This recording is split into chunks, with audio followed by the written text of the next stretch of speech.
tontolon'ny fialamboly sy ny zavakanto kosa indray dia miraiky amin'ny roapolo jona dia andro iraisam-pirenena ho an'ny mozika.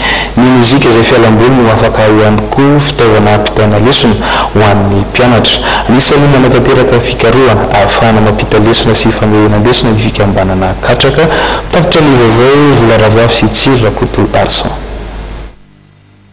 Anisan'ny voka-pikarohana nataon'ny malagasy ny fampianarana ny ankizy amin'ny alalan'ny hira sy lalao. Mora kokoa ny fitahirizana ny lesona sy ny famerenana amin'ny alalan'ity fomba fampianarana ity. Ny teknika katraka zany mety ampiarina amin'ny ankizy manomboka maternelle any amin'ny Garabo hatrany amin'ny terminal na hatrany amin'ny universitaire azy io mety ihany araky ny andrana efa natao.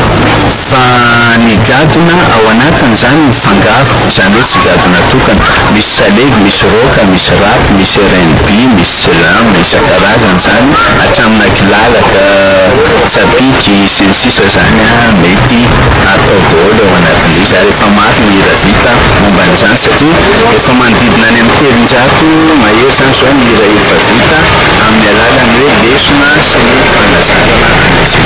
Tena misy tokoa ny misongadina satria ohatra hoe raha ny anaran'ny mpianatra ny verbe irrégulier amin'ny anglais zany dia hatramin'ny vao nianatra anglais ka hatrany amin'ny université sy nianatra an'izany fa saika tsy mahay tsenjery an'izany ny ankamaroan'ny olona.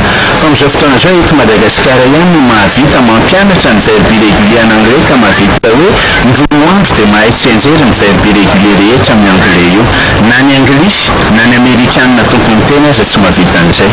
Io grammaire-na français io raha ampiarina an'ity teknika katraka ity afaka mandresina dia ny frantsay tompony tena aza, tsy hoe afaka mifanelana fa afaka mandresy satria rehefa natao hira sy lalao io lasa maivana, lasa mahafinaritra, lasa azo tehirizina maharitra ny anatin'ny saina. Tao anatin'ny roapolo taona ny nanaovana ny fikarohana moa Andriamatoa Ajara Farimanana, efa natolotra ny ministera fampianarana sy ny akademia malagasy zany.